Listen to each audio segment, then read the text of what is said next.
Hey there, this is a reading for Aquarius for February 2026. So I hope there's something in here that's helpful for you.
All right, I'm just going to start rolling with this one to see where it takes us. It seems, just my first impression from the jump is that you may find yourself maybe taking some actions that you'd rather not take. And I guess what I mean to say is you may be finding yourself doing that right now, particularly impulsive type actions, things that don't seem especially grounded or thoroughly considered, and it's not a judgment here, but it seems like the reason for that could be trying to continue to portray yourself with a level of competency to the outside world or to people around you, or even just to hold that image of yourself to remain steady in a time that feels extremely unsteady for you. Or maybe not extremely unsteady, but in a deep way, unsettled. And it seems that there may be a decision that you are called to make that is very difficult, and you want to meet that challenge, but something is keeping your decision making from being very easy right now, it seems. So to start unpacking it a little bit, at the heart of your reading for this February, you have the Knight of Swords. It tends to depict almost like reactionary type energy. So something like you're trying to handle everything and are maybe taking some swift action, but who knows the consequences or the outcomes of the action you're taking. This card suggests that there's not a lot of time to consider what you're doing, or that may be what you feel. There's a lot of incense coming in here, so I'm just going to tone it down a little bit. Here we go. It could be, I don't know if that's part of the reading too, but basically it feels like there could be a lot on your plate, or you feel that there's a lot on your plate and that you don't have time to slow down or change the way that you're doing things because you need to remain in control. That's kind of what I feel with the Queen of Wands in your conscious realm, given the context of what I'm seeing in your other cards. I get the sense of wanting to have this image of capability, competence, strength even. The strength conveyed by the Queen of Wands here feels to me a little ambiguous, maybe not thoroughly, not strongly founded, maybe a little bit too mysterious, or maybe imagined as far as like a self-image is concerned. Doesn't always mean this, but that's the vibe I'm kind of getting from these cards. So yeah, you may find yourself like, and this doesn't have to be, you don't have to put judgment on doing this, on trying to see yourself in a strong, capable light. We all want to do that. It just may be that there's like an attachment to this image of yourself when maybe something does need to break down, or something has broken down for you that is difficult to feel into. So this card seems to be here to help you be more aware that, like, if you're trying to cultivate a sparkling, pristine image, and your actions and the results that you're getting from those actions in the world, like, are not aligning with the results a strong, competent person would get, that's not against you. It's nothing against you or to disempower you. It's to make you aware that you would probably do well to release this, attachment to a strong image of yourself, at least in the way that maybe it's been coming up for you. Because in some sort of way, it may be even abusive to yourself to continue to impose this this ideal or this image for yourself that is maybe not in alignment with your reality in some way.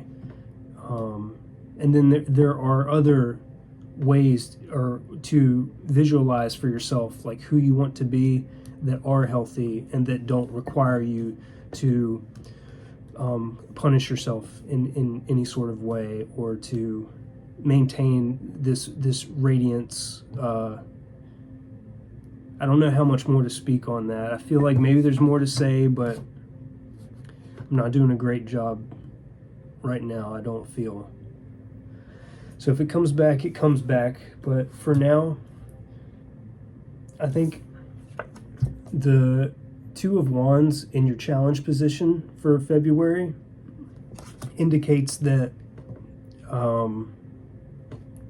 there will be a challenge in seeing yourself as a new person in a new world. Maybe just a real difficulty conceptualizing the future.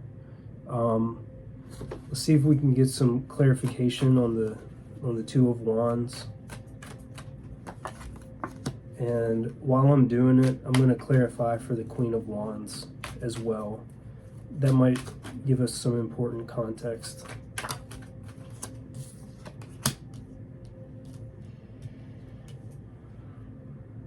Huh.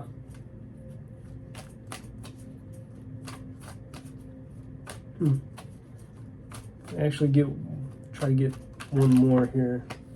Okay, interesting. Okay.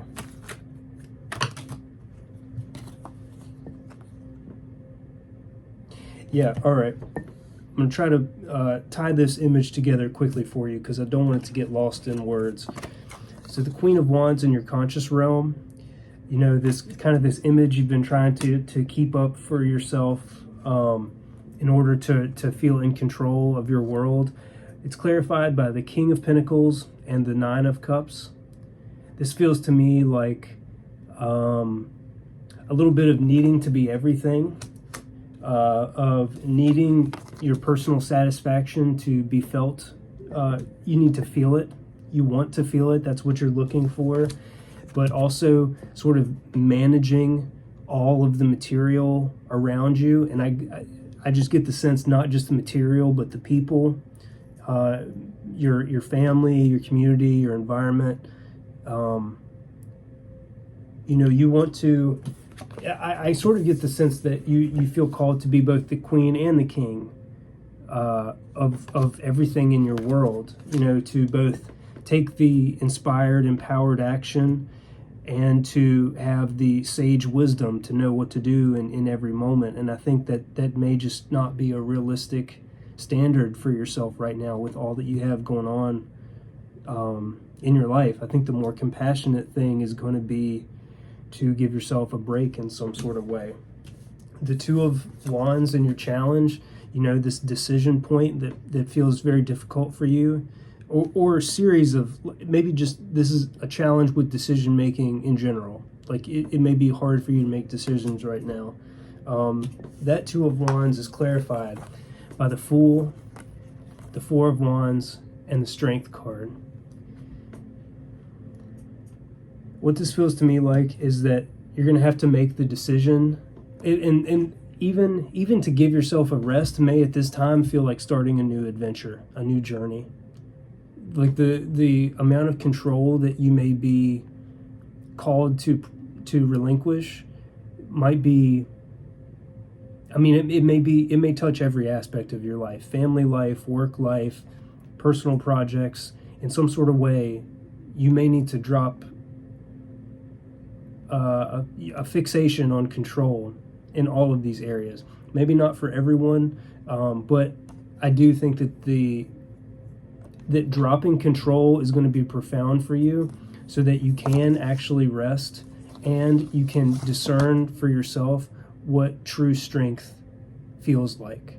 Like this to me feels like strength that you feel and know in your body, whereas these energies are trying to both portray strength through creating an ego image and through just being responsive to everything. And that's, you're just not functioning from a grounded, strong place with that. But I think, again, just to make sure that I said it, the element of rest is going to be what helps you feel into that true strength, where even if you're having a bad day, you can show yourself compassion in some sort of way. You can make those little pivots to be easier with yourself, to relieve yourself of a certain amount of responsibility, or delegate it to other people. But I think the suggestion here is that the world will not end if some of the things that are on your plate fall by the wayside. Because in your subconscious realm, you have the Tower. So in some sort of deep way, there's been a significant disruption, maybe to your nervous system, maybe just a traumatic event or a series of traumatic events might have occurred that have really changed your perspective in some, or actually it feels like your perspective on things might be catching up. It feels like in some sort of way a foundational part of life for you has crumbled, and in a deep way, but maybe you haven't been able to face all of the feelings that have come from whatever this disruption might be for you. This profound, big, kind of life-changing disruptor.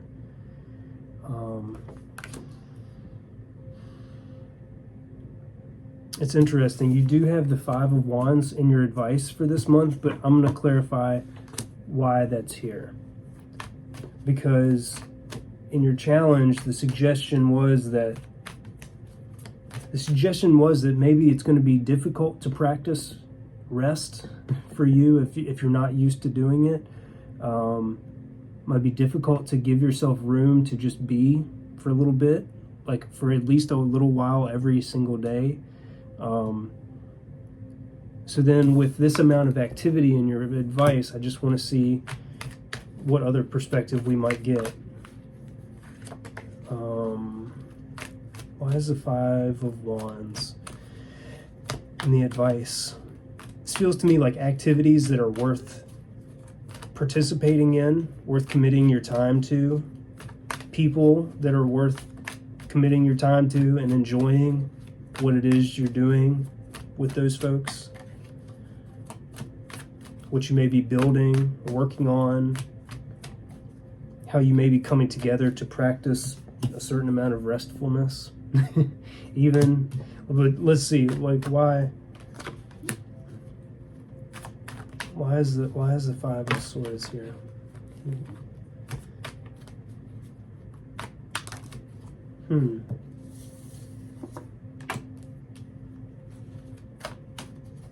Yeah, it may be a time to be around other people so that you can see for yourself different, maybe learn from other people new images of what it means to be strong, new images of strength. How do other people behave who are strong? You know, when you notice like a strong person or someone who is in a grounded place that you'd like to be in, how do they behave? The Five of Wands in your advice is clarified by the Queen of Swords and the Emperor. This seems to be, I think maybe this image of yourself that you've been carrying around is an old image. This used to be the powerful image you had for yourself, but times have changed and it's time to reevaluate.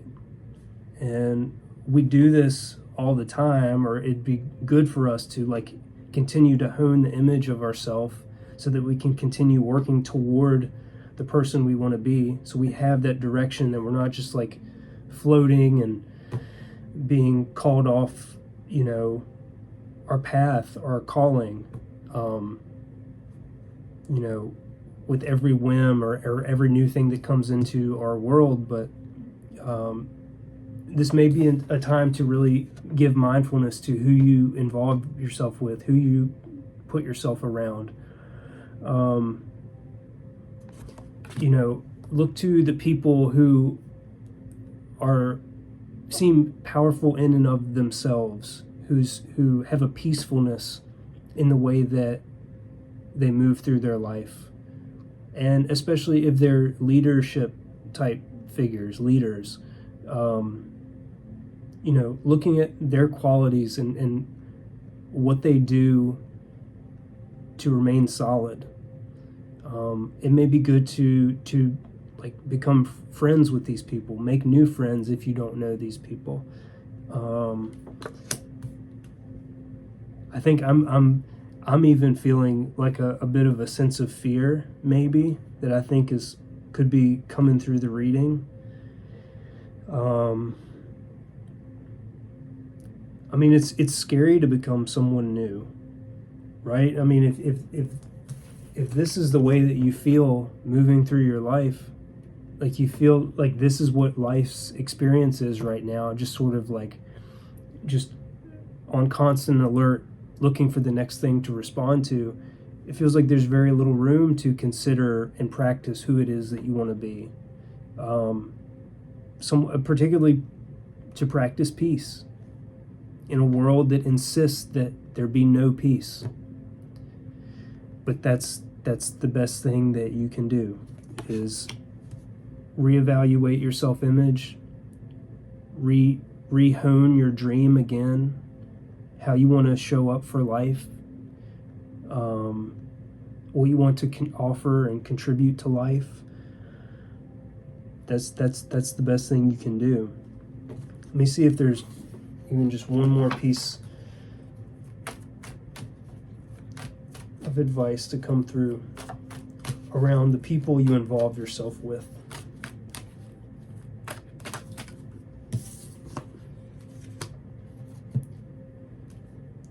Yeah, it may be a time to just kind of sit back and watch as well.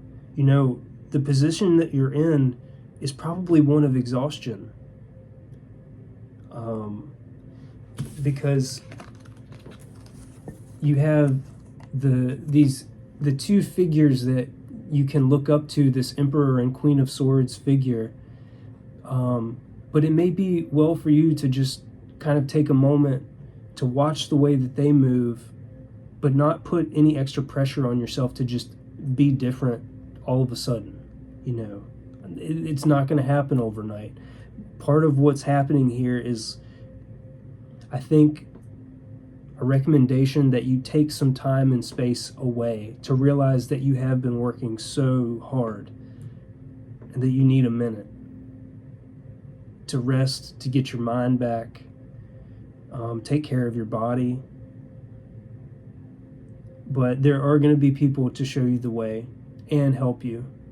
These powerful leader figures are they want to see you succeed as well. That's how you know that the people you're dealing with are worth your time and effort, because you can tell they want the best for you. They have open hearts, they're compassionate, they listen, they offer help in the ways that they can. I think that's who to look for, and that's who you can absolutely be. And give yourself a lot of credit for where you are right now, because you made it through a lot of very difficult experiences. I'm going to draw a couple oracle cards for you just to finish up your reading.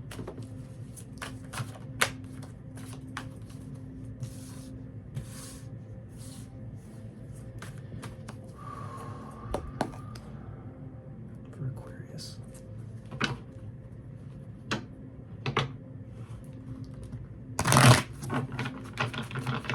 Felt like I probably talked a little bit too much. I found myself fumbling over words there for a little bit, but I hope the highlights of this reading really come through for you.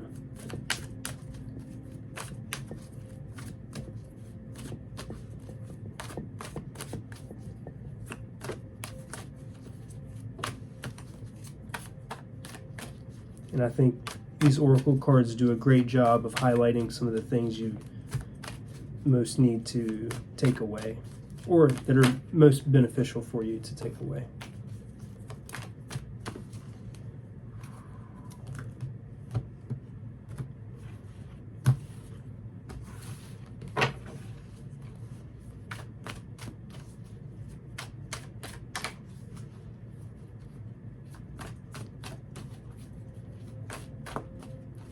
For Aquarius, please.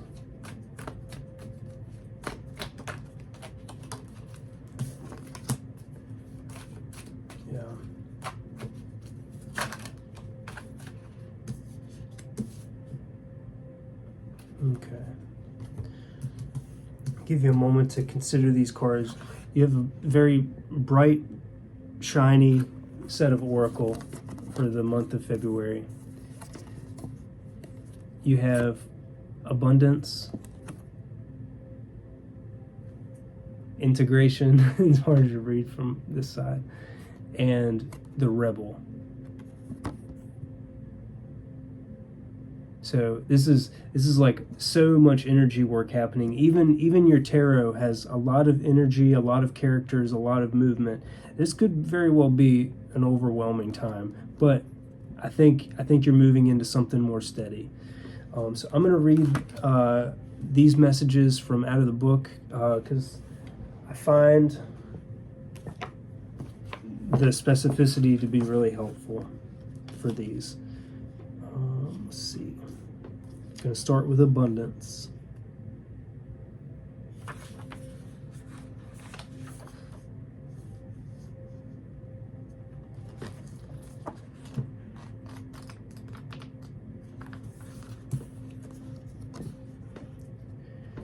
This Dionysian character is the very picture of a whole man, a Zorba the Buddha who can drink wine, dance on the beach, and sing in the rain, and at the same time enjoy the depths of understanding and wisdom that belong to the sage. In one hand he holds a lotus, showing that he respects and contains within himself the grace of the feminine. His exposed chest, an open heart, and relaxed belly show that he is at home with his masculinity as well, utterly self-contained. The four elements of earth, fire, water, and sky all conjunct at the King of Rainbows, who sits atop the book of the wisdom of life. If you are a woman, the King of Rainbows brings the support of your own male energies into your life, a union with the soulmate within. For a man, this card represents a time of breaking through the conventional male stereotypes and allowing the fullness of the whole human being to shine forth. That makes sense with a lot of the knights and queens and kings that have shown up in your reading. There's a lot of masculine and feminine energy that's asking for attention here.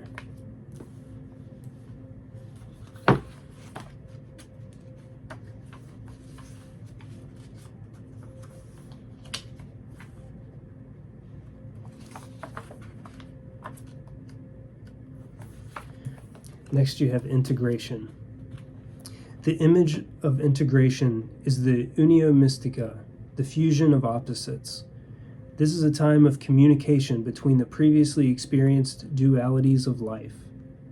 Rather than night opposing day, dark suppressing light, they work together to create a unified whole, turning endlessly one into the other, each containing in its deepest core the seed of the opposite.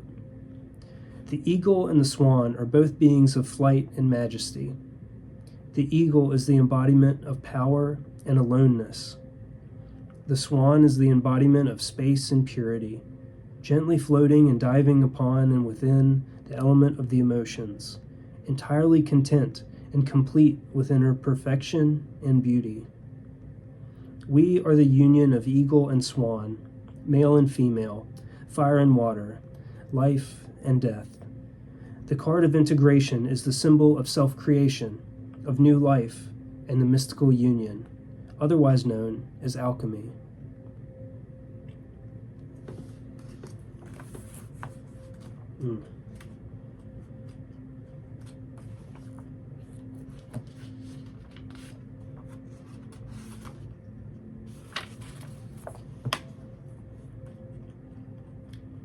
And as far as this particular oracle deck is concerned, you've had all major arcana.